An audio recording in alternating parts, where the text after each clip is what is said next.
I kind of came up with the idea with it being the new year and everyone's New Year's resolutions, and maybe one of those resolutions is to be rich, and so Bruno Mars came to mind.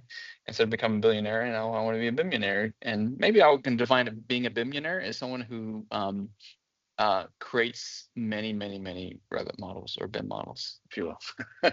So the underlying kind of message that I want to give is not just about narrowly focused on the world of BIM, but I mean you can kind of apply this to life as a whole. And in terms of making money, there's some underlying values here, and I'll kind of resonate with some of these values, or one of them is providing value, and the other one's personal growth, and then the third one's communication. And so to me, it's being in the personal growth sector as well. These are all very important aspects I want to kind of touch upon, just kind of using our BIM industry as an example on how you can get ahead. So I had to use AI and generate some graphic, right? So the AI is actually doing a lot better now. It's able to spell things before it wasn't able to. So this is huge. Even though it kind of misspelled BIMionaire, but how do you spell BIMionaire? This is the closest I was able to get to it spelling things properly. So kind of talk about some skills and employability, some key BIM tools, some strategies for mastery, landing a career in BIM, Q&A, and career resources. I could have approached this in a couple of different ways. One of the options we could have approached it as as a project, um, as a as a company. How do you make money? And hang on, can you guys hear all the background noise that I'm making? There's a few people coming through here. Um, can't control that. I can't hear But anything in the back. you can't hear anything in the background? Okay, good. They're like really loud. So so we can also, as a company, try to provide value to our clients in terms of design uh, and the value that we provide there. I figured that um, one of the aspects of a successful company, or being successful as a company, are the people that work for you. And so I kind of want to start the year off with, like, how do we attract really good talent to our companies? And so you can refer people to this in terms of trying to update their skills. And so that's one of the challenges I have, is trying to get my guys involved. Like, none of them are here tonight, but um, oh, actually Vivian's here, but she's marketing. So um, and it's just like I kind of see it over and over again. It's like, how do we get our people excited about their trade, and dive into it. It used to be cool when we were growing up, but I don't know if it's still a cool thing. So anyway, so I kind of want to speak to some of that. So kind of start off with um, why this is even a thing. So if someone's kind of considering different career options, and maybe they don't know if they're in the right career, because I guess career satisfaction is one of those things that people look at, and it's good to know that you kind of head in the right place. So I think some things that kind of help us point to the fact that we are in the right industry, and the right niche of that industry is just BIM adoption over time. So I was able to do a little bit of research and find out that back in 2010, 2011 days, BIM adoption of it was very meager, maybe in the tens of percentages. And you kind of fast forward to today, which is like BIM adoption is actually in the 70%. Actually, this came from a UK firm, so kind of take this from that point of view. But to me, what was more interesting was that so that's the purple is those that are aware and currently using BIM. But there's a whole market sector that's like that's aware, but but not using BIM. And so if you got to Well, look they at the don't use it in percentages, school, like do they? When do you I, when are you approached with BIM or the technology that kind of runs it, other than they know people use Revit? Yeah, they use Revit, and Because I was so talking I think to our intern, and she used SketchUp the first year. She used Rhino the second year, and then yeah, maybe some Revit, depending, but right, probably not. And that's not every yeah. school, but Well, you also have to look at it from this aspect of like in school, what are they focusing on? So it's a lot about more design oriented, right? Learning. And so, if they were focused on construction documents and whatnot, then maybe more BIM tools would be used there. But I think it's because it's not touted as a design tool. That's probably why you don't see it in the education field. And that's a good point that you make. Is like, hey, whose fault is because we're that, not using right? it there. Yeah, Is yeah, it exactly. is that Yeah, Autodesk's fault? Is that somebody else's fault? That the teachers yeah. not being, connected? Right. Yeah, I think it's partly is the stigma of okay, hey, Revit's not this design tool, right? So yeah, it's a good point. Yeah, we can go down that rabbit hole for sure. But yeah, I didn't think about that. To It's that a good point, point, Craig. that Mhm. also Craig is right. Like the institution has to be interested in what the industry is doing. Sort of like Mhm. what we do at Lone Star. That they have a committee where they they pre-planned the curriculum, and they listen to people in the industry to see what tools are being used, Mhm. and they actually make changes to the curriculum so that the students are prepared for the real world. Yeah, you Yeah, want makes to talk a little sense. bit about your involvement with Lone Star and that committee you're talking about, Carla? About my what? You want to talk a little bit about well, why don't you just introduce yourself and then and then talk about Lone Star, yeah, while you're at it. Okay, so I'm Carla Rodriguez. I'm with Integrity Structural. I'm a principal there, BIM manager, and I was in. I got involved with Lone Star because we were trying to recruit people back in the day when we were only using CAD. And I developed this relationship with one of the deans of the architectural drafting program, and he invited me to participate in their technology school committee. And we get together every 6 months, and they bring someone from the from architecture, structural, MEP, oil and gas, and different construction, so different fields that use I guess the services of a drafter, right? Whatever they prepare. Architectural drafters is the program that we are interested in, even though we're a structural engineering firm. And so we get together, and each one of us brings in information to what programs we've been using, how we've been using them, how long we've been using them, like if there's any other plugins or tools that that we hear that other people in the industry are using, we bring it up to them, and then they change their programs to add those tools or the classes that contain those tools, so that their students, when they graduate, they're prepared for the real world. Mhm.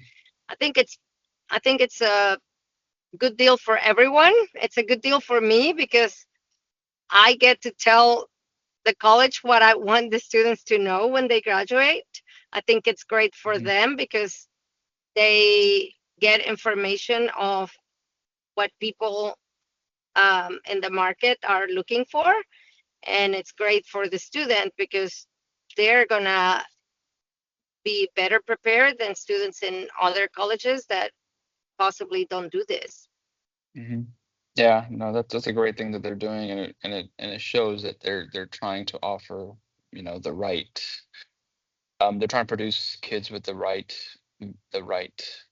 skill set, right? So, and we'll talk about skill set in a little bit. And I remember the last conversation we had with them. They were questioning about whether or not manual drafting class was even needed, and so we were able to quickly tell them that, hey, it's nice to have, but in a short amount of span that you have to kick these kids, make them go through the program and then kick them into the real world. If it's one thing I would get rid of, it's probably the manual drafting. I mean, they're probably not going to use that anywhere. It's I good to think you teach can use concepts. sketches in any environment, so I think that's where it would need to transition to. Like I Yeah, can have my yeah. structural engineer sketch me a concept of a beam design or truss, right? And it's Mhm. nice when it just looks just decent, right? Because they spent just a little bit of time in each of their classes, with a quick sketch. Mhm. Yeah, absolutely. So this is from countfire.com. They sent out a survey to understanding BIM. So this is why companies are using BIM in the first place. So from your understanding of BIM, how strongly do you agree or disagree with the following statements? So adopting BIM has increased or would increase coordination of construction documents. And so 85% agreed who have adopted it, and even the ones who have not adopted BIM are 76% of them said yeah, they agree, which is interesting. So BIM has reduced or would reduce the risk of problems arising on projects, and 72% of them said yes, and 64% of them, even though they haven't adopted, say yes. And then adopting BIM has made or would make us more productive. So 71% said that it'd be more productive. Clients will increasingly insist on using BIM, and we're seeing more and more of that. Stakeholders, especially on government and school and institutional type projects, are demanding BIM deliverables, and so that's where you see this part of the survey come to fruition. Are they And using that? adopting, they're demanding it. I don't know if they're using it, but we'll talk about MD Anderson in a little bit. But MD Anderson is one of those that are using it. Our client, Chick-fil-A, who's started using it.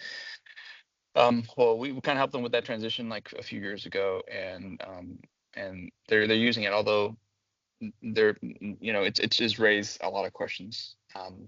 And then whether or not this would increase profitability, right? So when we start talking about BIMionaire, right, it's does this make sense? And then here's a very interesting thing, right? Is which industry shows the most growth? And I was able to find this chart from the U.S. Bureau of Labor and Statistics.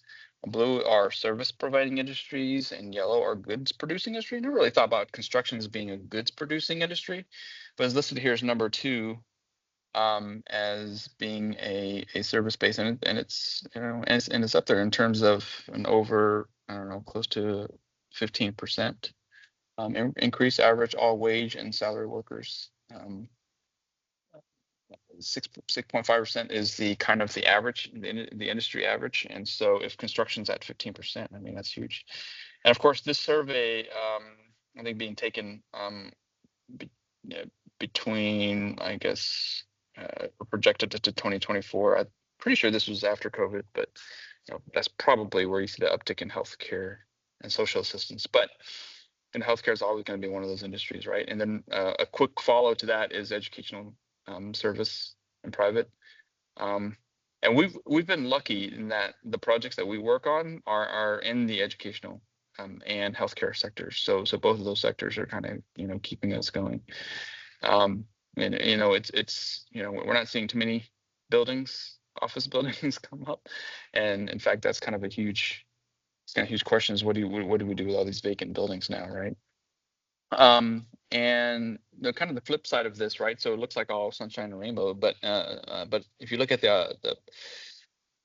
the construction industry as a whole, and I say construction kind of because we're kind of tied into that, being design professionals, is that it probably has the most opportunity for a kind of a productivity boost, just because it's been lagging behind. Speaking of innovation and CES and all this other good stuff, right? So It has a long record of poor productivity, just because advancements in construction are slowest to come.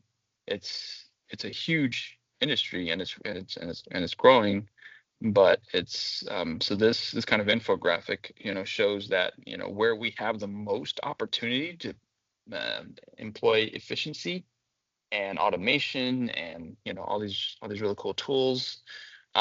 Like last time we were at a BIM meet, and they had this robot that could deliver tools up a scaffolding. And it was battery operated, so you don't have to plug it into anything. And that was really cool. Like that's an example of one innovation that could save 5%, right? 5% time, and God knows how much safety value, right? Without people having to deal with cranes and moving things up and down and whatnot. So uh, it's a bad thing that the industry is kind of lagging behind everything else in terms of innovation, but it's a good thing that we have the most room for innovation here. Go back to the BIMionaire theme. So this won't put you on the cover of Forbes magazine, but we know that if you start working on your skills, there's the ability to grow in the aspect. And then for those listening here, or those listening to the recording, I just did a quick search on BIM jobs, and knowing like MD Anderson showed up. There's BIM specialists in Houston. There's BIM and visual specialists for Wanhoff Design Build, Facility Solutions Group, Skydancing Consultants. You may want to not show your employees this, but but it's just to show that there's a huge demand for it, and this is a lot of these are in Houston. Page is hiring, looks like AC Talent, Mead and Hunt. CDM Smith. It's it's pretty interesting, and I even have a link to all of the job openings. So there's quite a few folks looking for BIM experts. Why is it? Question? I guess why is it desired? What makes a BIM manager valuable? And I guess where do people start, or how would they go get some of those jobs, right?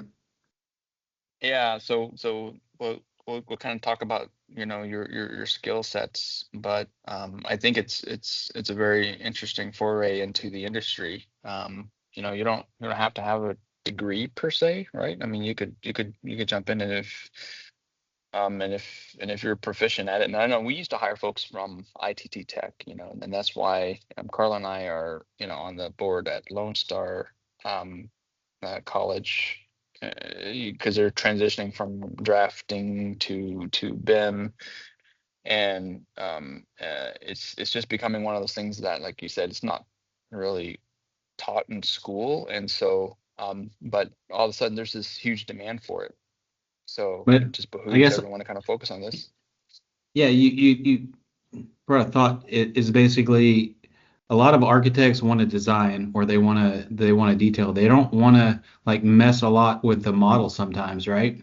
So I think that's where a BIM specialist that knows how to smooth things out, make an easier path for everybody to move forward and develop and innovate on certain topics. And yeah, you don't necessarily have to.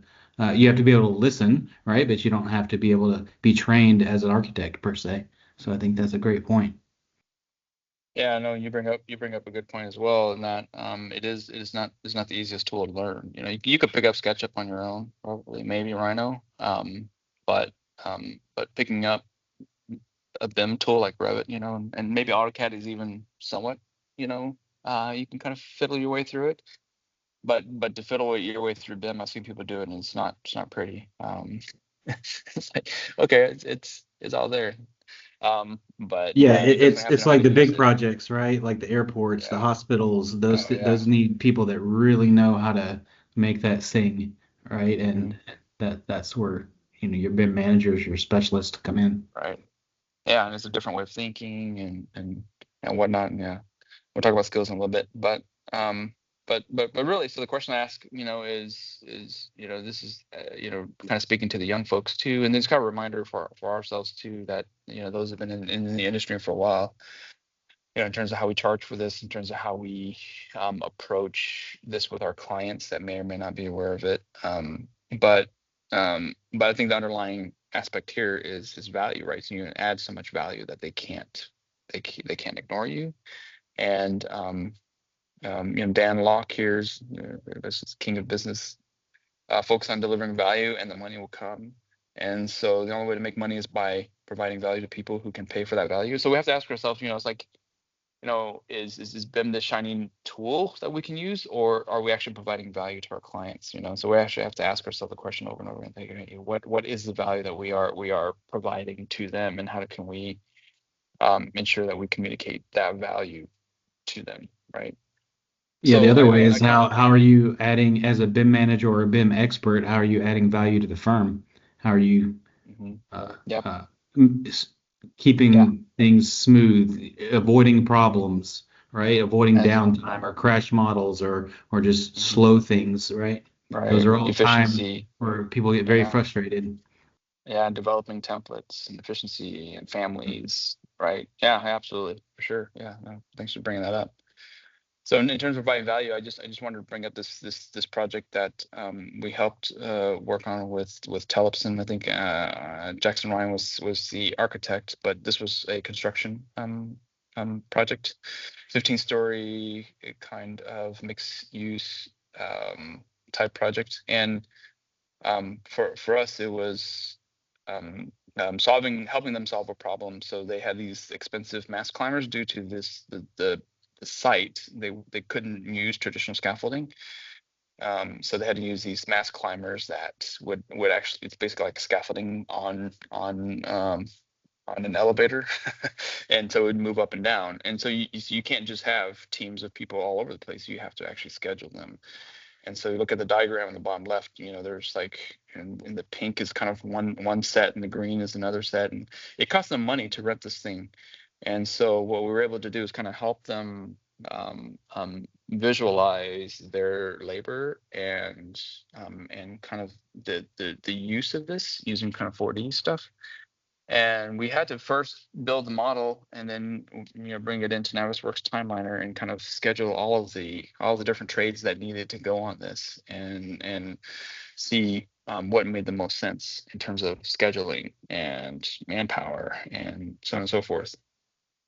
I'll skip over this level of detail, but when we're dealing with architectural projects, it's one thing. When we're dealing with construction, it's another thing. And so kind of these models have to be built for the intended use. So we couldn't just take our architectural model and say, okay, we're done. We actually had to bring it into another level of development, and that required the subs to produce the sheet wall and the drywall and all the all the framing involved with that, and we had to break the slab up into different pieces, and so level of development became like a kind of a huge issue. The best tool that we had, and what came out of this whole ordeal, was that this was in Excel. It's scheduling all of these workers in Excel and using just a plain old Excel spreadsheet. Although it was a gigantic spreadsheet, but it kind of helped us confirm where the labor was and where it needed to be, and the order in which things needed to go up. Right, so you couldn't put CMU up until the windows were in, and you couldn't put the windows in until the waterproofing was in. You couldn't do that until the lintels were in place, and then before that was sheathing, and so framing had to start off. And so you can have these guys start, and then everyone else follows suit. And so it was a very dependent operation and process, and it could get pretty crazy and pretty Would you do it the same way today, knowing a little bit more about technology and some things that can do data and graphics at the same way? Absolutely, yeah. We would do it a different way, for sure.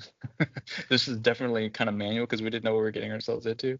But yeah, with today's tools, we would probably Well, they did give us a Microsoft project, and we would probably run it through some algorithms that would probably find a better solution, a little more generative, and maybe But it doesn't even do the some graphic AI. part of that, right? That's Yeah, what we it would have seems to like. we would have to spit it out into like a Power BI or something like that in order to display it. Yeah, but yeah, we didn't even have a programmer on the team at the time, so there's no way.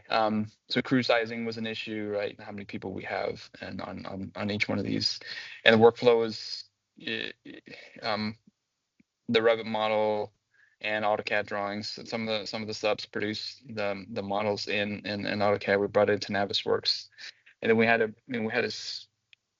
to link it with Microsoft Project or I think they were using Microsoft Project for this one, and then Excel. Some of that all this data had to be exported to Excel and kind of round trip it back to Navisworks in order to provide the 4D documentation and selecting objects. And this was a very painstaking process, selecting objects and saying, hey, show up during this time.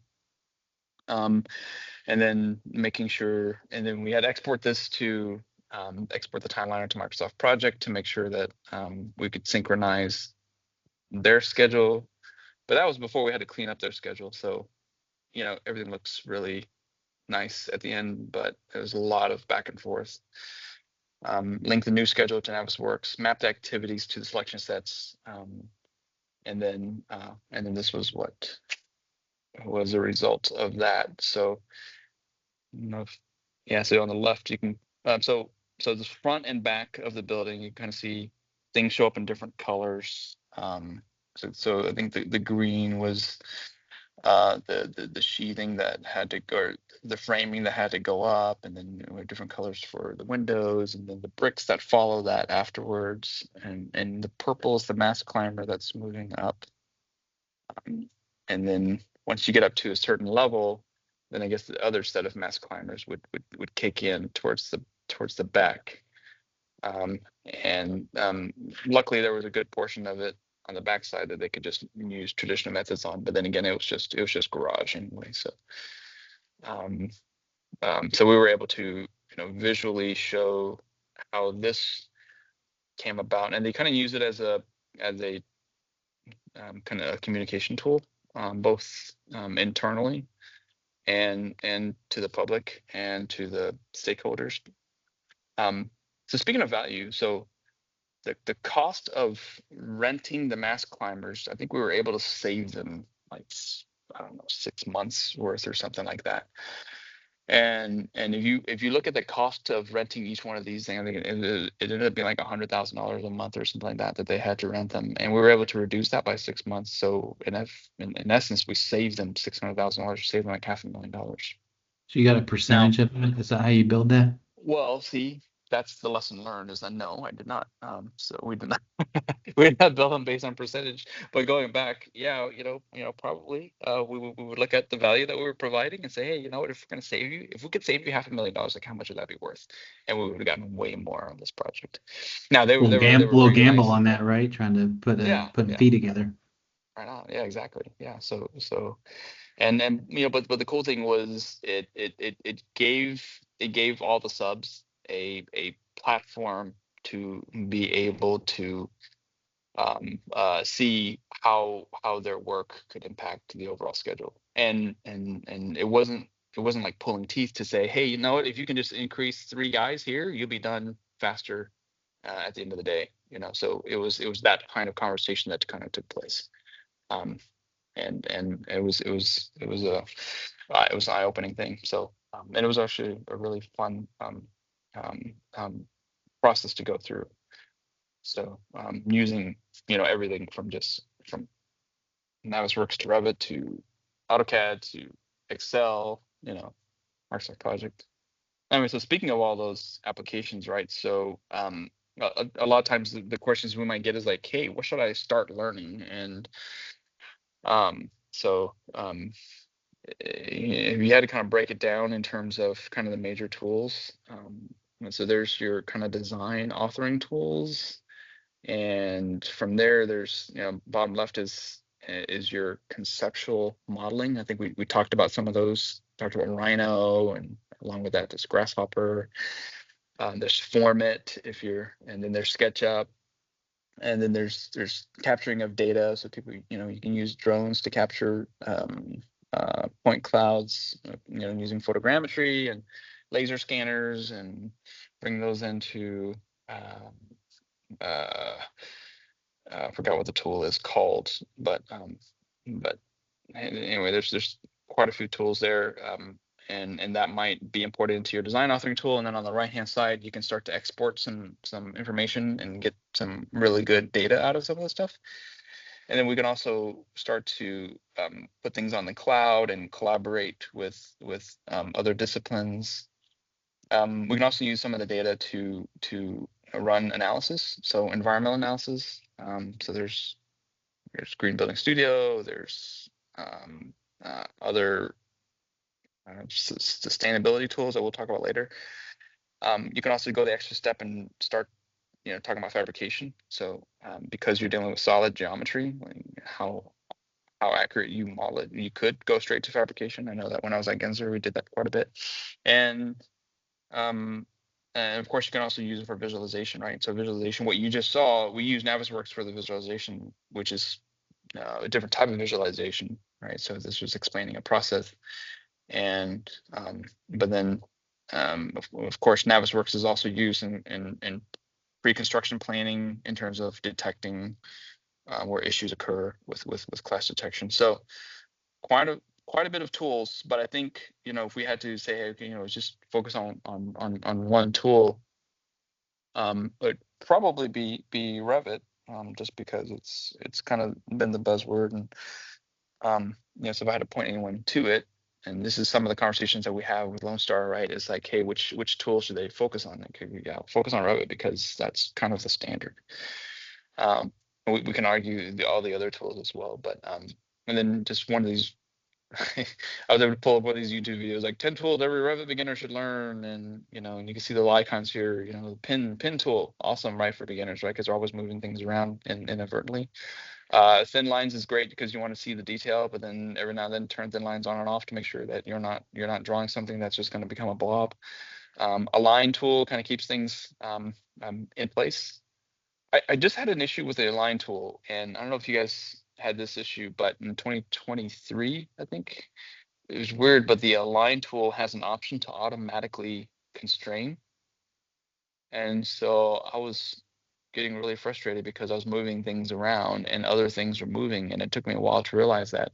And then it occurred to me, like, oh, when I use the Align tool, it's locking stuff to each other like automatically. I'm like, wow, this is crazy. I turned it off, but it's just an example. Like, even though you've been using a tool for a while, it's some of these things sneak up on you.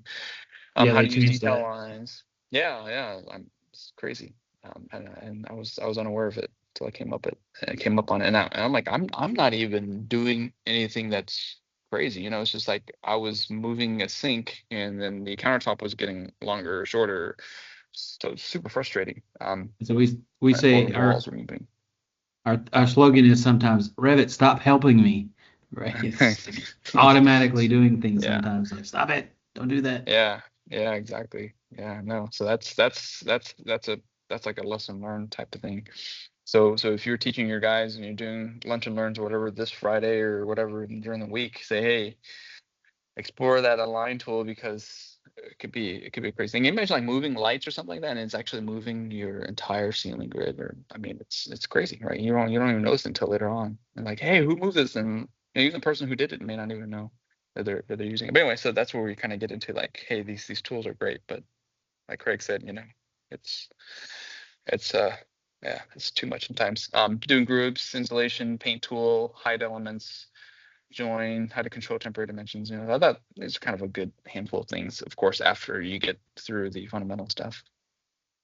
But a bunch of different tools, and then you start getting to more advanced stuff in Revit. So again, if you're this is for anyone who's kind of viewing the Revit video, or if you want to pass this on to your guys in your office.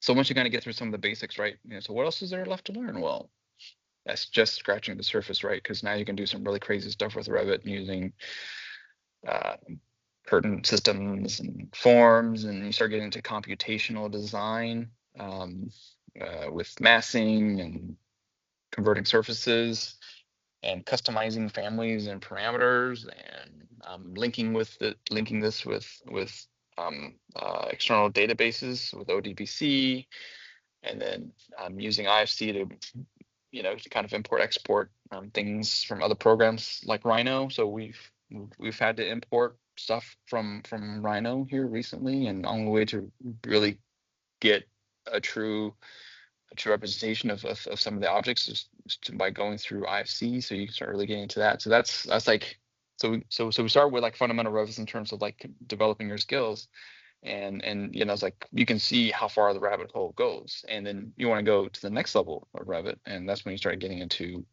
kind of more like super computational stuff with Dynamo, and now you're talking about automation and a little bit of programming. This is like visual programming, but not too bad.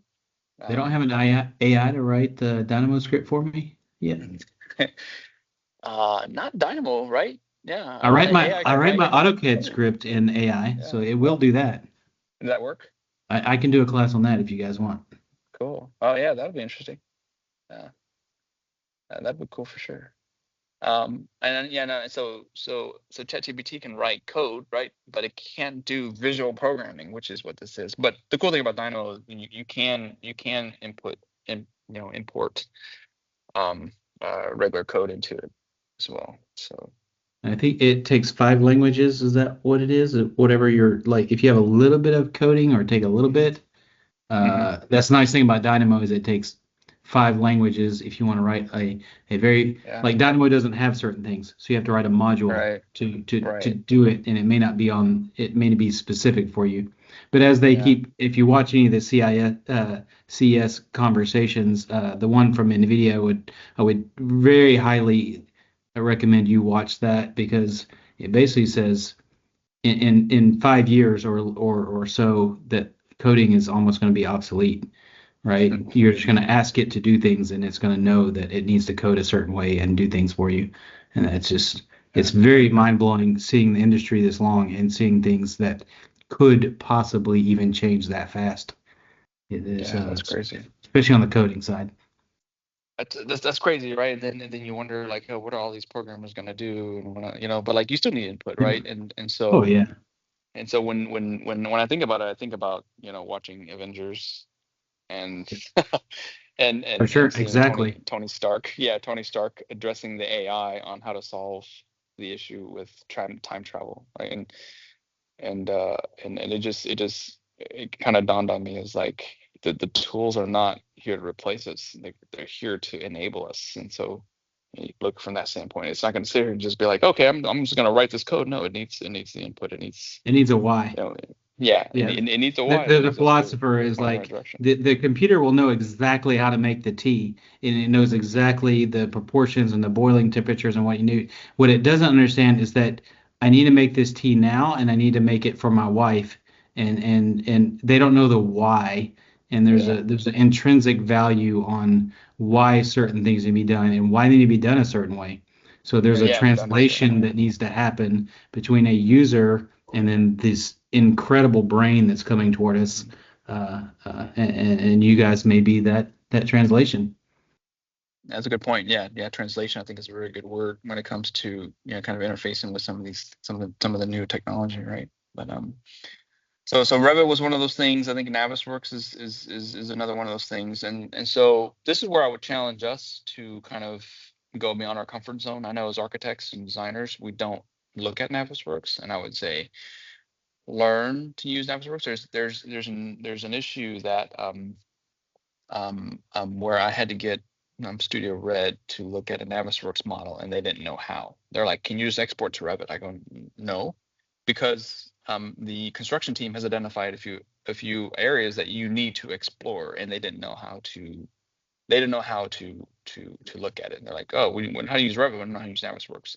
So I would say as design professionals use that, and then I would also challenge the construction professionals to learn how to use Revit, or at the very least be able to get into Revit and be comfortable with it to where they can export data and quantities, and be able to verify dimensions, and to be able to do little things, hiding and getting views the way that they want, so they can export just what they want, into Navisworks. And so I think there's this really cool blending that I was able to see firsthand, through just having experience on working with some of these tools, right? And then I think the other tool that we overlook is not a tool per se.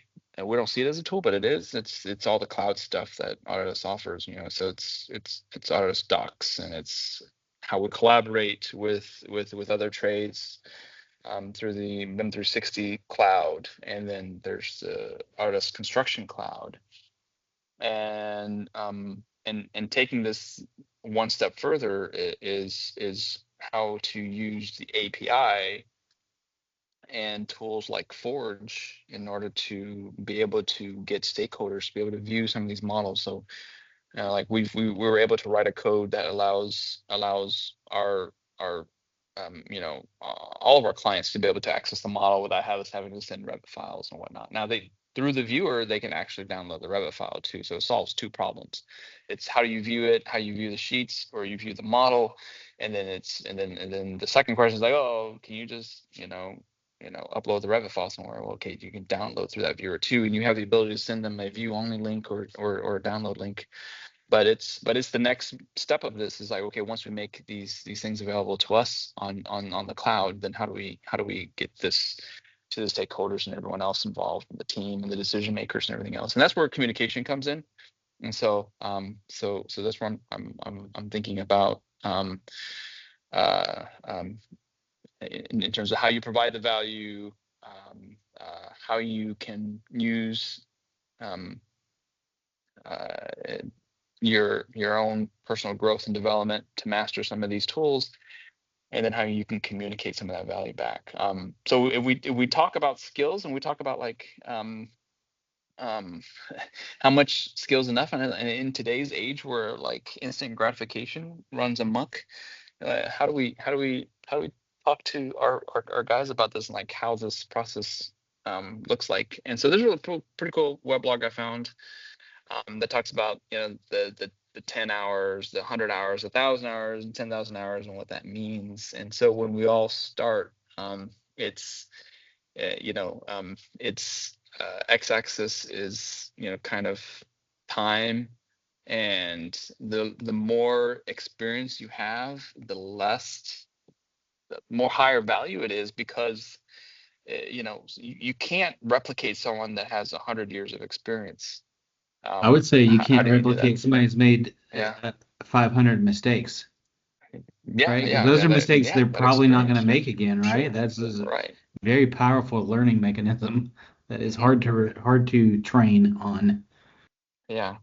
And you can learn from some of their mistakes, but you're never going to get that intrinsic Well, I value. hope you learn And from all of them, there's but right. Yeah. Yeah. No, there's no way. Right. And so this when you go from trainee to apprentice to journeyman to master. And I think this is a very important chart to kind of show people, because they just think that, I'm just, pay me more because I already know everything. It's like, no, you're just an apprentice, my friend. You need to get to the journeyman stage, and then you need to get to the master stage. Um, and so to me, yeah, we take it for granted because we've been doing this for a while, but then like it's like, hey, the guys that come up, and then so the practical example for this is like, what's the difference between you versus an NBA star like Stephen Curry, right?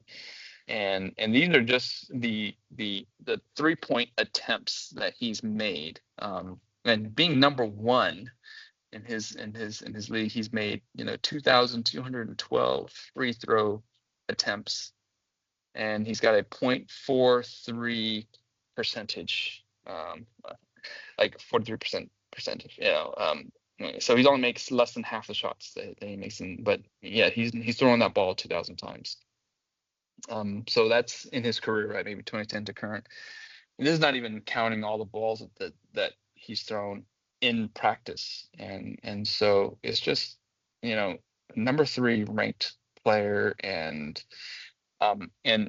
just the difference between the top 1% versus everyone else is not that much. And you look at this, like his shot is they examined his shooting style, and they said that the arc of his ball is 16.23 feet versus 15.77 feet of the next nearest person. So to be to be like top 1%, you don't have to be a know-it-all. You don't have to be the best at everything. You just have to be a little bit better than the other person. So and so that's the other aspect to make, right? It's like you don't have to go for absolute. There's no absolution here. It's all relative, right? And so if you know just a little bit more, you practice a little bit more. So it's just that top 1% of folks that make it. And then so how do you hone those skills? Obviously we can't shoot free throws in between and be BIM experts. So there's a few tools to kind of help those that want to go to the next level, and starting with free tools, right? So Autodesk Knowledge Network, there's a bunch of resources here. There's everything from support to documentation to how-to videos and whatnot. And the cool thing is that it's all community driven, and so people are constantly on there answering questions and whatnot. So a wealth of resources. I definitely turn your guys to this. And there's a bunch of other things, and of course there's YouTube. I think this is great for learning on your own. I kind of caution against this in the office, just because you start getting to the YouTube rabbit hole, and the next thing you know, you're watching whatever you're watching, fails, compilation of fails and whatnot. And so it gets out of There's a hand really Revit quickly. fails video. No, but just Okay. fails in general. Well, maybe I'm pretty sure there's a Revit fails video. I know there's like construction fails, But there is one got into I it. saw this week was Revit Pure.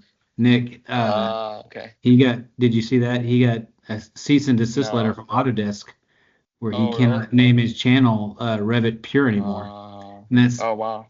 that's Of all. course. Yeah. Is that not a bot like doing I think something? so. Somebody that's Now. promoted the industry and Yeah. promoted that particular brand for so long that you send him that letter. Look that up when you're offline, because that's Okay. shameful in certain way. Yeah. But yeah, those guys present very very well also. It's the big corporation flexing them also. But then the cool thing is Autodesk User Group International is another group, and I know that they've kind of split away from Autodesk. So I don't know if they're able to. So what does the A stand for? Can they even be called that anymore? Right. But then so if you like books, this is how I learned how to use AutoCAD back in the day, and Revit and whatnot. But books, so you can go with books, which is kind of not as expensive. And then if you want to get a little more expensive, then there's your Revit training. So some of these colleges offer some really good training, and I think we're, like Lone Star is one of them. You can actually do University of Houston, $15.95 for a Revit course at University of Houston. Interesting. There's some online learning. LinkedIn Learning is our go-to. It used to be lynda.com, and then now they moved everything over to LinkedIn Learning. So we still have an account there. I refer even our clients even to that, after we've done training for them. And we talked about the artists, but there's Udemy, and then there's Coursera, which is a little bit lower quality, but hey, some learning is better than no learning. And then there's on-the-job training, right? So internships. You just mentioned internship. You have an intern with you. I think back in the day, that nothing beats working on the job. And if there was a message that I could say to those that are trying to learn how to use these tools and whatnot, is that I know that the topic is I want to be a BIMionaire, but if you chase the money, I think it's the wrong way to go. If you're just starting off, it's all about getting that experience and getting it as much as quickly and as soon as possible, right? So being an intern is a great way to do that. Obviously, focus on getting as much education as you can, on the job training. Nothing will beat that. I'm trying to learn Spanish, and it's like reading about it, Duolingo, all this other stuff. Nothing is going to beat being immersed in it. And so, on the job training is that immersion that you need. Making mistakes as an intern is a lot more forgivable. Knowing what to do, just asking questions. Don't ask how much you're getting paid. That's not your main objective right now in your point of your career and your apprenticeship. That they call it an apprenticeship for a reason, right? Because someone has to use their time and their experience to teach you, and that's a lot more valuable than what they can pay you, right?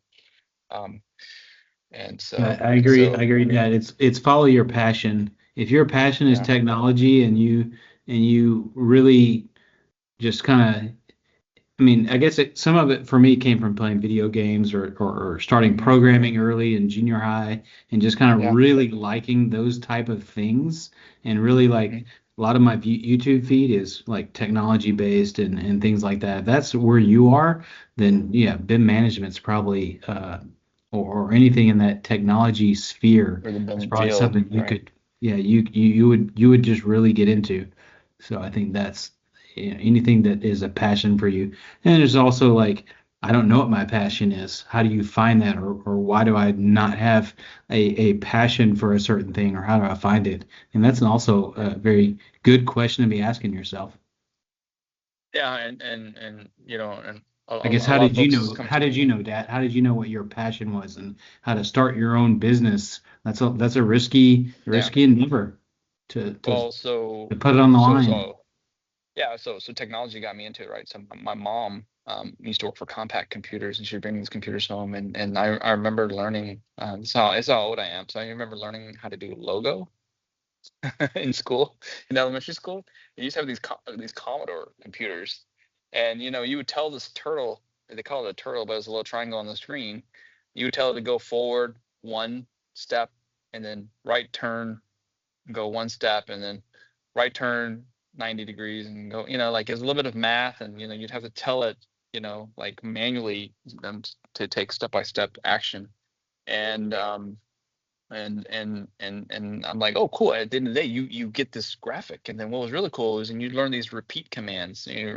Forward one, right turn one, and repeat that 360 times, and you get the circle. I'm like, wow, okay, cool. So that kind of got me into like computer graphics, quote unquote.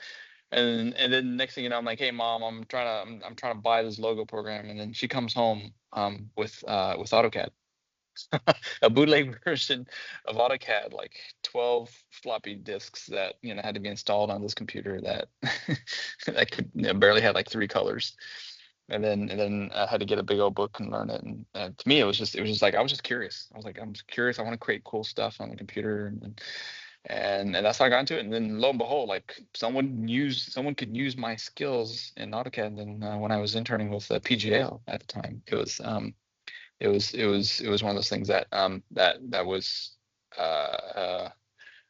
they found useful, and I just learned more and more of it, and then of course AutoCAD to BIM and whatnot. So so the next I think the next way to learn is kind of counterproductive, but then I did the most learning when I started working for TotalCAD Systems, which is a reseller, and started teaching. And so teaching actually was a huge way to learn. So the call to action, for anyone listening, is that once you go through this learning process, try to dispel as much information as possible. Raise your hand for those lunch and learns that you're doing in your office. When you teach, you learn so much more as part of that process. Kind of brings me to kind of the learning theory pyramid. And so at the top of the pyramid is like it's kind of passive learning, and then on the right is your retention rate. So if you listen to a lecture, you might retain 5% of it. If you read something, you might gain 10% of it. If there's audio and visual involved, you get 20% of it. If there's a demonstration, they get volunteers up there to do stuff, you might learn 30% of it. And then we start getting to active learning, which is like the most learning happens, when you get into a discussion group and you kind of start debating topics. And then of course nothing beats doing it, right? Practice doing it. And then at the bottom of this thing is like teaching others and immediate use. And so, and so to me, this holds perfectly true. Is that I started teaching at Modern University, and and then teaching our clients, and then that's when things really kind of took off in terms of like really driving some of this point home. And then you would just get better and better at it, and so you can use this to learn anything, right? To master anything, I think Carla and I are involved with these conferences that we go to learn about tax saving strategies and real estate and generational planning, and and it's like you only learn so much from going to these conferences, and then we learn more when we get together with other folks that are there, and then so now we're starting to apply some of these rules. We're opening up our own self-directed accounts, and starting putting money in there, and then starting to invest, and and it's crazy. And then now people are asking us like, hey, tell us how to do it, and so now we're starting to teach others how to do it. So it's full circle. It's like it's a um it's a very proven method, and so I think if there's any kind of light at the end of the tunnel, I think this is it, right?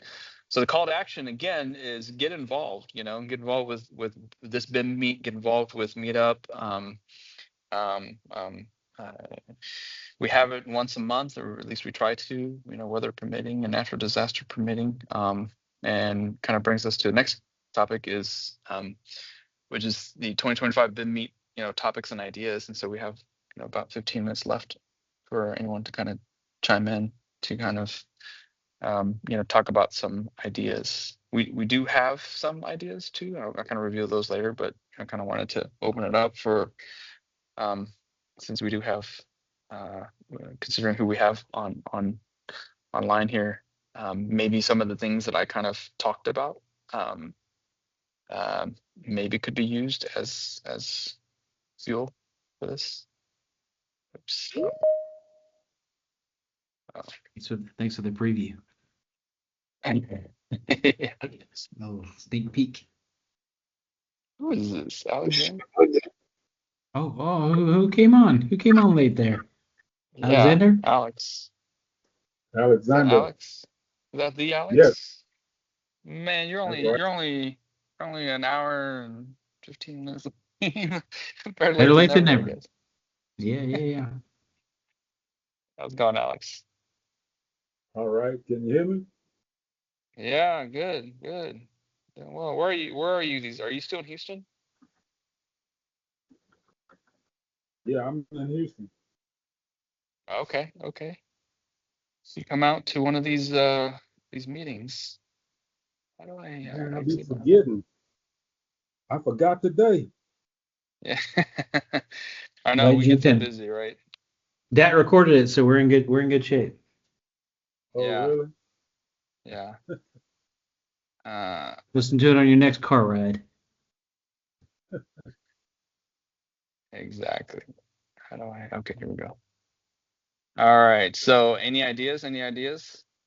Yeah, Craig, I would you? want I want to volunteer you one for that I thought of during this because I've always admired your Chick-fil-A transition right to BIM, Yeah. and I've advocated. I mean, I've used it in like lots of Okay. conversation pieces here and there. And Oh, where are nice. they now? Right? Because I don't Mhm. know what you're doing with them now. It's been I don't know Oh how man. many years, 10 years. I don't know, quite a few No, it's only years since been 4 or 5 years or since. so. Really? Okay, it seems longer than that. Yeah. Uh, So just I do seeing have where a they are now and presentation. how they're using it, right? Because the owner use side, when you mentioned in your presentation, that the owner may request BIM, right? Mhm. And that and Right. sometimes that is like MD Anderson, yeah, but that's not as frequent as you may. The request is maybe frequent, but the usage, Mhm. like an owner using it, I'm thinking of school districts and things. Yeah, they Yeah. ask for BIM models and things, and they also ask for CAD files, but they were still using PDFs and very, in some ways, in our technology minds, archaic methods to Mhm. manage their whatever they're doing. So yeah, I didn't, if that was Yeah. on your list, great, but I thought that was a great follow up and into the Yeah. owner side of BIM. Hmm. Uh, Yeah, yeah, I can probably get which is interesting, right? Because it's a different mindset, it's a different vision of what we're doing and how they would use it. yeah, so Javier's over there right now, and so I might even be able to get Nice. him to talk about it. But I have a presentation that I presented at wasn't Artist University, but it was I think it was The well, alternative. no, maybe it was Artist University, but anyway, yeah. So I titled it "Who Are You Calling Chicken?" And so Yeah. it was their foray into Chick-fil-A's foray into transition from AutoCAD to BIM. And yeah, I guess we could follow up, but the main thing that they're kind of grappling with now is kind of building life cycle management. So how do you use it? How do you use it for operations? How do you use it for when you have to make you need to have to do renovation? Who keeps up with this model? How do you Hmm. use this model moving forward? How do you archive it and take advantage of all that really good information and move forward with it? And if you do that, do you make a copy? Do you like there's Yep. it's a huge problem, when you talk about like, Well, you know, we thought it was going to be a problem, but it hasn't. yeah, To me, it hasn't been since. I don't know if anybody else no, it's has huge. had No, it's a problems huge with problem. old models like 2016 Hmm. models. I still Right. download families from websites that are like 2012 Revit or something Yeah, like that. So 2012. Yeah. And I hope it doesn't like and they work, break. so they're fine. So kudos to Revit for Yeah. providing or Autodesk for providing a Yeah. software that seems to be have a long Useful. lifespan, um, Yeah. and that's helpful for everybody. Yeah. But yeah, But speaking of how do MD owners think about Anderson, it? yeah, speaking of MD Anderson, right? They've been asking that question for the longest time. Like, how in the world do we manage a complicated hospital that someone builds the model, but they're only renovating floors 3 through 5, and then someone else goes in and does renovation work on floors 4 through 6, sometime later, and then someone might just be touching a kitchen remodel on floor 8, and like, Yep. where do all these models live, and how do you grab pieces of one, and as a facilities manager, like, how do you keep track of all that, and then Yeah. who does it? How do you do it? Yeah. And do you Well, have to hire AI is like a coming data in, right? manager? And that's where Yeah. I like what levers is an AI uh, intelligence going to push and pull, right? If you think of it as a simple switch, right? As a parameter, as a Mhm. simple switch, what are they going to Mhm. pull on to make things work, to talk to us, to integrate to as a language model, right? They use words to push and pull levers. Yes, no, more, less, right? Uh, Mhm. so I think Revit is and BIM largely is a switch mechanism that will enable AI to talk to us, right? To develop things, to be a baseline as a platform. So I think that's coming very soon. That'll be next year's talk, probably.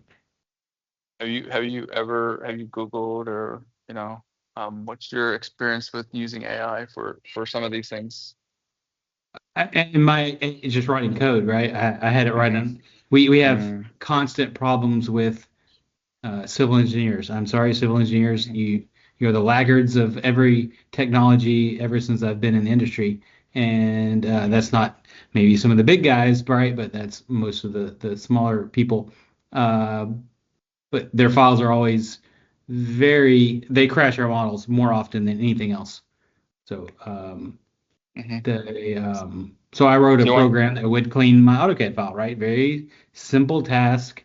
And I asked AI Yeah. to see if it could do it, right? Because we were experimenting with AI on the graphic side. Produce me an image, produce me something very beautiful, something, Mm-hmm. and it's like not quite there.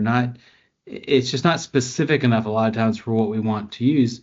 But the Yeah. coding side, perfect, right? Write me a Mm-hmm. script that cleans my AutoCAD file, that does this, that prompts me for this, and does this. Yep, spits me out a couple code. I run it a couple of times. I look at the four options. that one looks very clean and concise.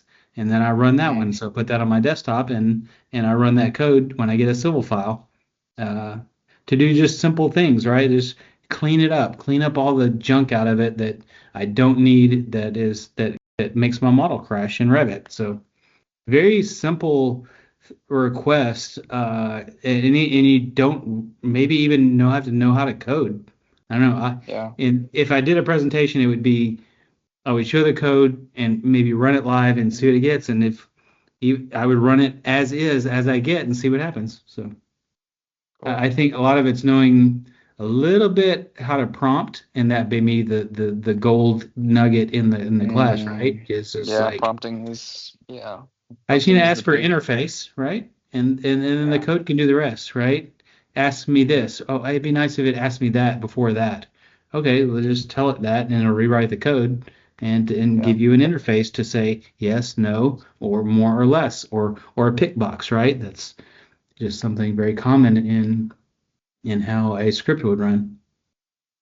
Yeah, it's asking yeah, this is a bigger question of like garbage in, garbage out, asking Mhm. good questions, you get good answers, ask stupid questions, you Yeah. get stupid answers, right? So And again, yeah, that's so you wanna experience. That's tons of Steph Curry shots and failures to come yeah. up with a little bit of experience in that. And that's I would consider myself Yeah, super novice, but I think the whole field is super novice in that regard. right. Because I've never heard Oh somebody yeah. said, "Yeah, I do the same thing." We're experimenting. Not yet, right? And that's just Autolisp, Mhm. right? That's been out since I've been in college, or I mean, Oh since Auto man. has been written, and that very it's platform agnostic in some sense, right? Right. Once you So can you do do it in that in Autolist, chat you could G. do it. You could do it in a lot of code. You can do it in Python. You could do it in anything. You just tell it what you want to write it in. Yeah, what tool are you using AI wise? We use Prone AI for graphic stuff, Okay. and we've had some success with it, but it's kind of like embellish what we already have. And again, it's going so fast. Like you said in Yeah. the very beginning, that if you gave it an image today, it can actually write text on something and halfway be correct. Like we do some happy birthday memes and things like that. Like if I know somebody Hmm. likes chicken fingers for lunch every day and they don't care, right? And then Hmm. I can make a chicken finger meme of somebody eating chicken fingers saying happy birthday, right? That it could actually write happy birthday correctly on the banner or whatever it produces. So yeah, Hmm. it's fun to see. Maybe us tech nerds appreciate it a lot more than the other people. I think it's just again, like you said, a Right. few hours, a few little side tasks as you're scrolling your YouTube feed or doing things, and what's on your feed, and what are you watching every night Yeah. is a great task. Just Um, percentages, right? yeah, Percentages. I So mean, I could play video games, it's a considerable part of the night, but I think there is a lot of value in putting stuff into your passions, into your profession. You're working in that job for some reason other than money, hopefully, right? And mhm. can you key into that? Can you key into that part of yourself? And I think that's a big value. Sorry. Yeah, no, it's great. So I got you down for February if you want. Sure. Yeah, I can do If that. not, let me know. Okay, cool. Alex, how's it going? What have you been up to? What are you working on? Man, I'm trying to get healed. Trying to get healed? Healed. I got hit Have you by been a injured? car. Oh yeah, Oh, oh, you've been sick. broke my arm, and I got to go back to the doctor tomorrow. But Oh man. other than that, I've been doing a lot of designing. But Oh yeah. yeah, I just haven't been in the mix. Seeing what others are doing, and Okay. when I do get, What's interesting you, Alex? What are you seeing that's giving you a chill? say that again. What are you seeing in what you're watching and doing that's giving you a chill? It's making you excited. Uh, well, I design and build too, right? So, I'm doing a lot of townhouses right now, and I like doing it. I design it and then I get to do the project management of it. You know, it's just I just like it. But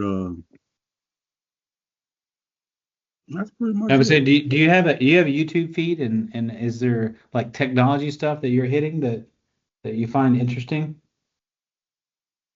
You know, yes and no. I got a tablet. Actually, I was looking for years. I couldn't find the right tablet to use, like in the field. You know, I looked at what's called Microsoft Surface, Yep. Apple, Samsung, and I didn't like those devices because you can't change out the batteries nor the hard drive.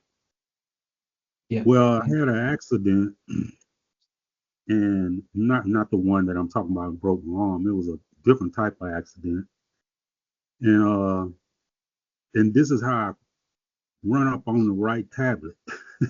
I can't tell Uh-huh. you what happened. It is kind of embarrassing, but I went to this In and Out Burger, OI 59, going towards Sugarland, Yep. and and I was forced to go through the drive-through. So when I went to the drive-through and I made my order, I said, "Damn, that dude had a tablet." So I looked back. I said, "You know what? No cars was coming." So I backed all the way back up. I said, "Hey man, let me look at that tablet you got. You like it?" He said, "Yeah." He showed it to me. I said, "Man, I forgot all about these people." And it's the Panasonic, right? So the Hmm. Panasonic was perfect. You can change out the battery with no tools. You can change out the hard drive. And it's made to be in a Mm. sunny and dusty and rainy environment. It's just perfect. And Mm. you don't have to change it up every 3 or 4 years, you know. So Mhm. There's your class stat. Hardware. that Hardware, took it yeah. to where, now, I've been using Sage software, since '05, so I can use job cost, project management, and Microsoft Project in the field, as well as, of course I can do it in the office, but I couldn't do it in the field.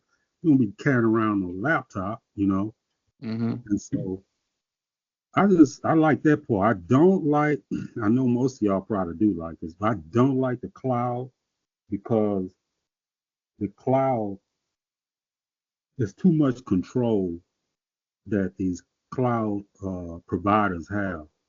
I was listening to the Mhm. people at Kroger's. They was talking about how it's at Kroger's, I think it's Walmart, Target. They say they would never Everyone. use AWS, right? Because Mhm. AWS could take over the company and really hurt them real bad, because Um, they could control their data. But now, all software is based like that now, you know? I gave up on that, Alex. Really? Alex, I was Privacy. very hard on security and freedom, right? And Uh-huh. autonomy at my last firm, and they had me do 2FA, right? Okay. Two-factor authentication, and that like tells them every time you touch anything. So as soon as you start going to that, you have no freedom, you have no autonomy. They know everything, and not that they didn't anyway, but sometimes I Mm-hmm. assume that the CIA is a little stupid and can't and trip over their own feet. But uh, yeah, I've been in your shoes for sure and thinking about that stuff. I think that's a great discussion. Yeah. Uh, so Yeah, he I put wrote, down hardware. and I think it's maybe hardware software stacks, right? It's kind of Yeah. like Right. what are we using? Why are we using it? Each firm or each person is deciding to pick a laptop or pick a tablet or use a certain software for a certain reason, and just like a 5-10 minute highlight on certain things that are really adding value to your day to day. Yeah. Mhm. So yeah, your tablet example is a great idea for that. I mean, we never stop paying. That idea. I don't like that. That's like robbery. You know, Mhm. I can't see Are it. you are you still doing residential? Are you doing commercial? Are you doing all of it? Or? Just residential. Okay. I just stay in my lane. Yeah. Hey, it's people always need places to live, so that's good thing Hmm. you Oh didn't get man, into office We're always changing buildings. them. speaking of that, you saw what happened in California, man. That's like crazy. People Yeah, losing that's homes by the thousands. Where they mm, gonna go? It's like, where you gonna go? Yeah, hmm good hmm point.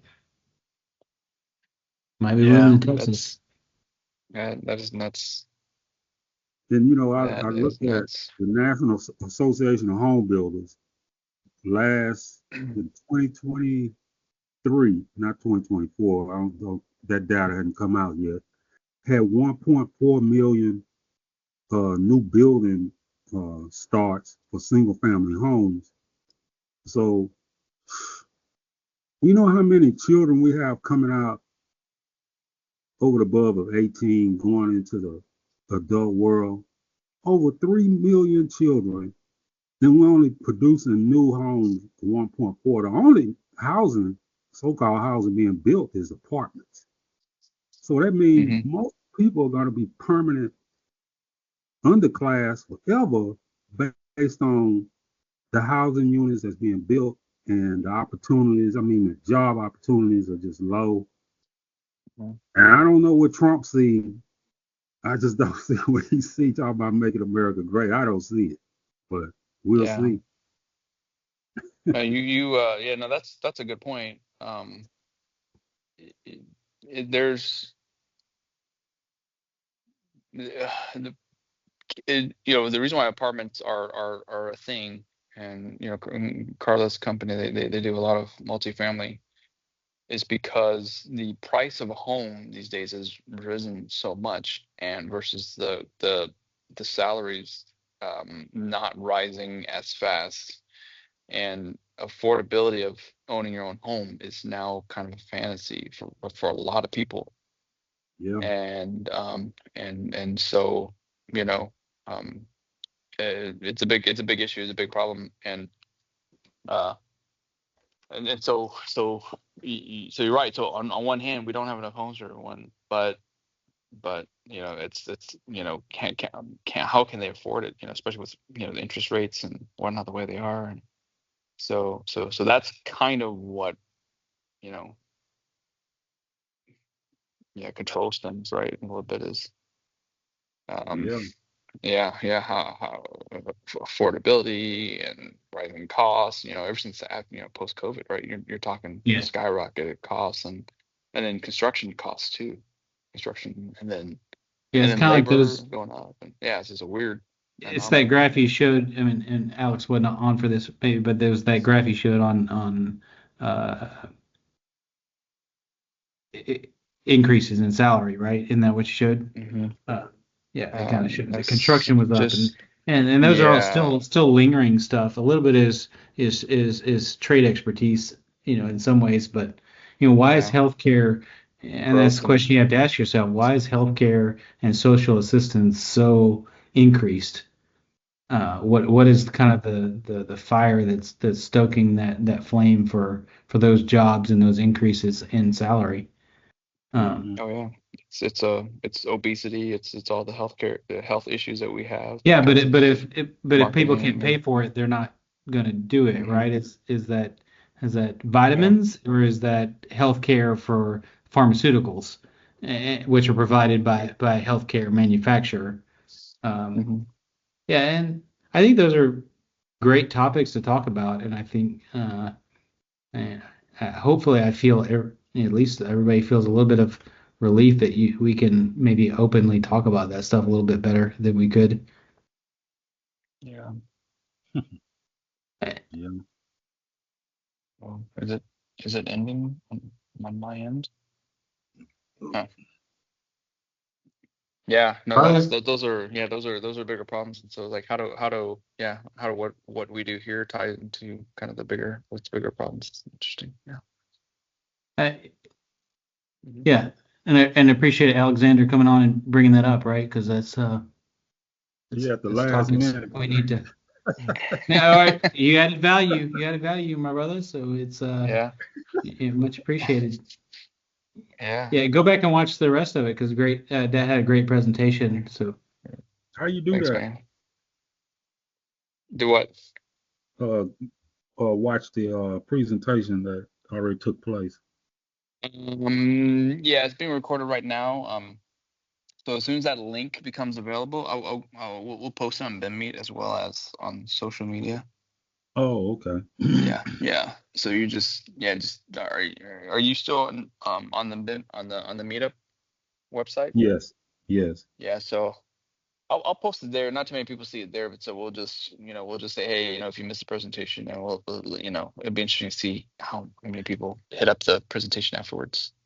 Oh, okay. So maybe this becomes just a recording session, and then whoever watches it on their when it's convenient for them, right? It's like it's the time of convenience, like it's the age of convenience, Like I can't be Yeah. bothered by tuning into something. I'll just watch it when especially if you may see this and you see 1 hour Yeah. of BIM presentation, you're like, oh, Yeah. I don't know about that. I don't know. Maybe we have to chop it I'll have into some TikToks or just I'll do some key moments. YouTube shorts, right, and get the highlights. Yeah. Yeah. Oh, that's true. Yeah. Sometimes I'll record I'll use my AI meeting tool, my meeting, and then even if it's a presentation, I'll just have it listen to it, and then I'll just read the summary. Like Which one are you using? it's crazy. Otter.ai. Yeah. Okay, yeah, that's like pervasive in our meetings.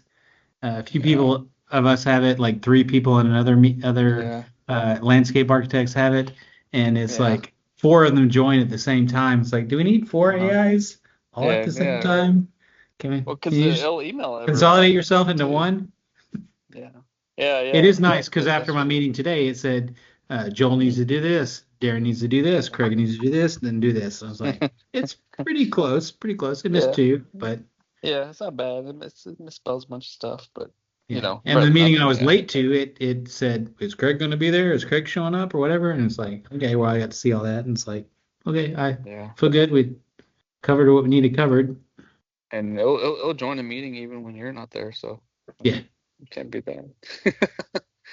I mean, that would be a good one For too, sure. right? As AI goes, we could add that into mine.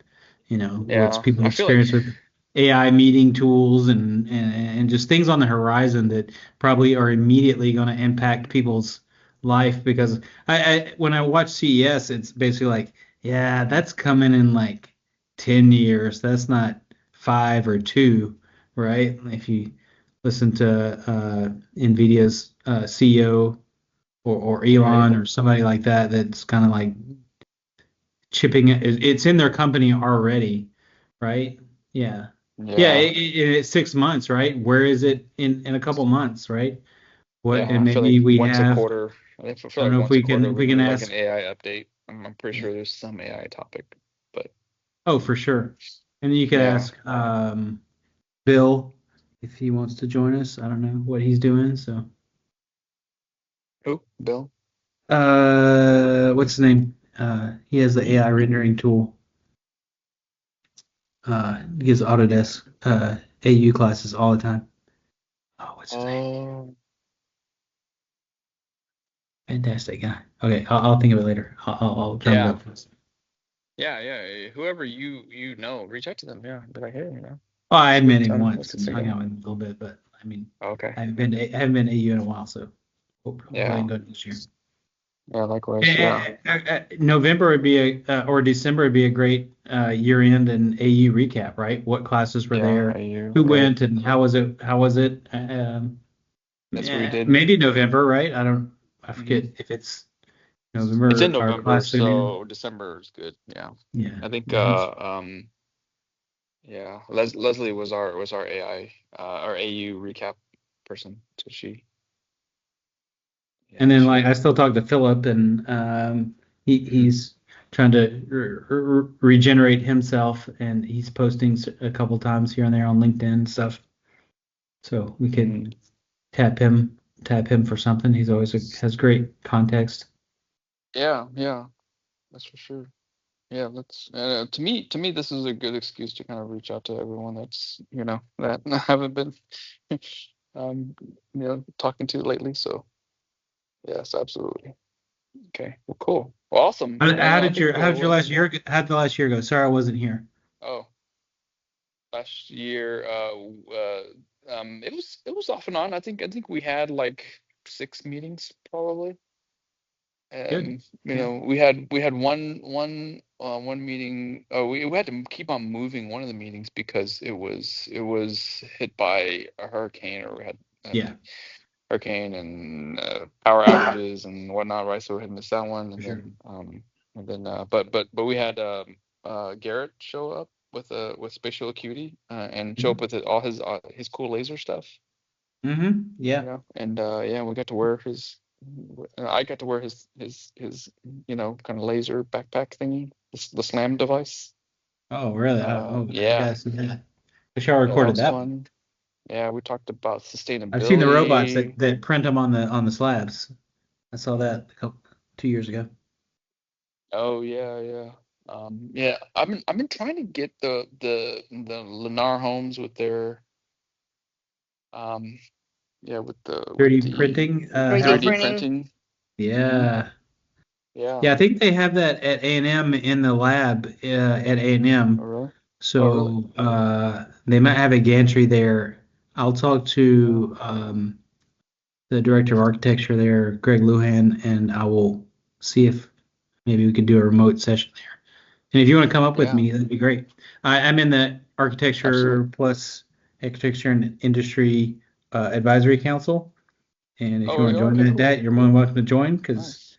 it'd be great to have you. A couple of people that I know kind of got me into it. And Yeah. again, like Oh, me Carla was too. talking about, they are interested in what is the Yeah. industry talking about, what are we doing, and how does that mesh together? Nice. And I think it's a great question to be asking because we've been Yeah. asking, where is all the Revit training and why are students coming out, not Right. knowing at least the basics to run some tools. So obviously the design experience is going to be very limited, but at least the tool set to be impactful to begin the career, right? Yeah. Cool. Yeah. I used to be Cool. involved with their AIA student association, and then Yeah. and give us a couple workshops at the kind of Yeah. yeah, Revit workshops at the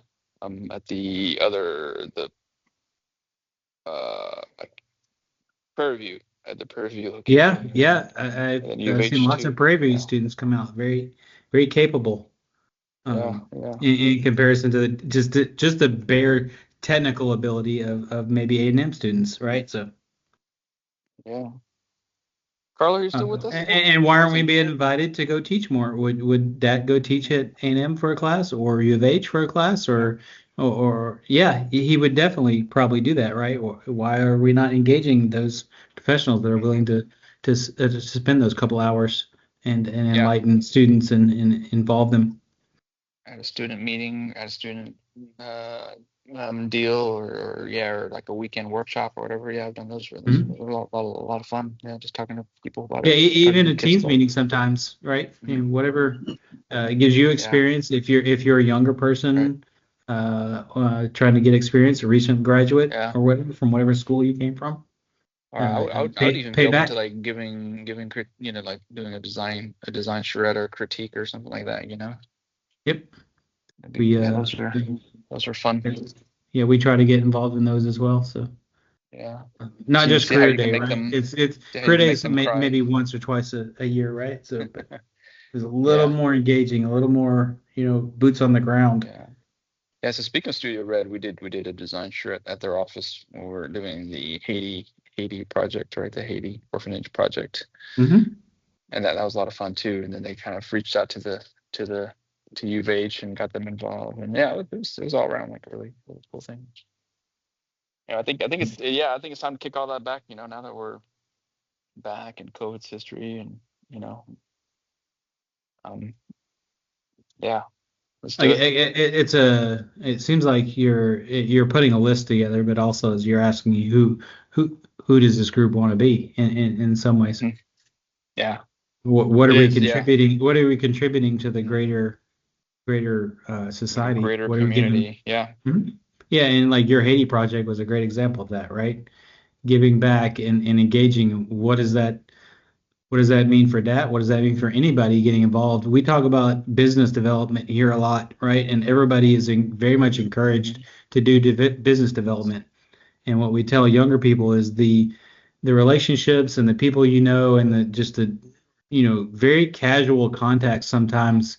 Like Alex and I believe we've taught for 10 years or whatever here and there at different BIM groups. Maybe not that long. My memory stretches, but um, and what does that mean, right? What does that mean moving forward, and how do you some ways leverage those to build your book of business?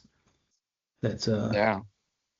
not often talked about and not allowed a lot of times to be developed in other firms, right? So we're very open about that here and very much encouraging. And I haven't had that or had that talk or discussion for a while since way back when I first started.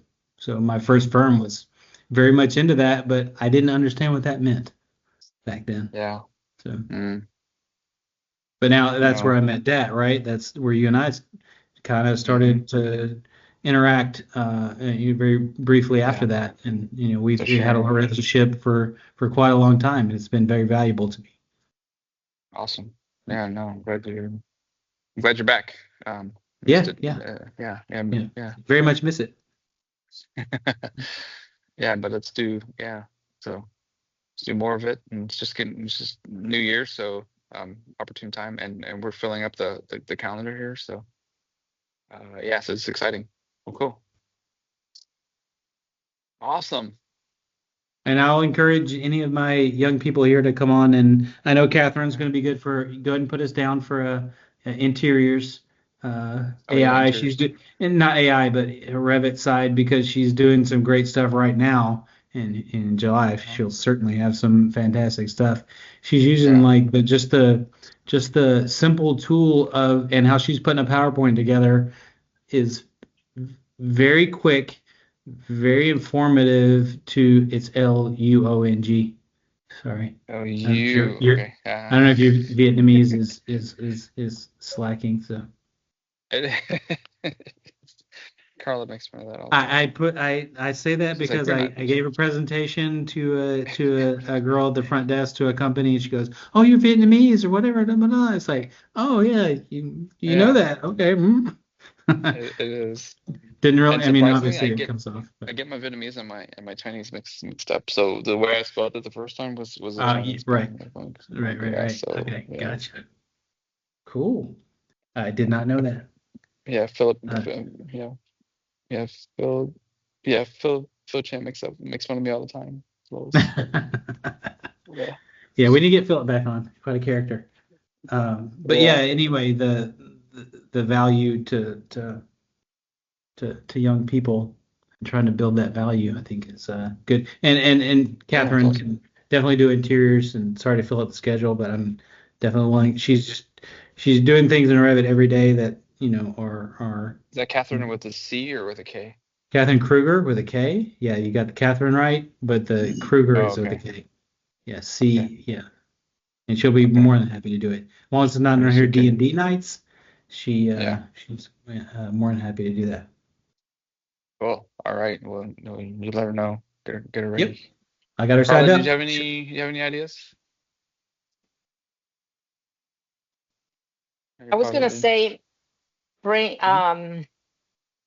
we came up with a list of topics last year Last year. that We can revisit. in January that we went over with the attendance and everyone voted on what the favorite Mm, topic was, and we went down That's that great. list. yeah. Okay. Maybe Yeah. maybe we Pull can up that revisit list. that. For sure. Yeah. I think be a good survey to send out, prior to the next meeting. Yep. Just to kind of Did get it say people like thinking something about about basics? Was there like some basic like it. fundamental Revit stuff that they wanted to cover? I thought I remembered that survey. I think that was good to post that. Um,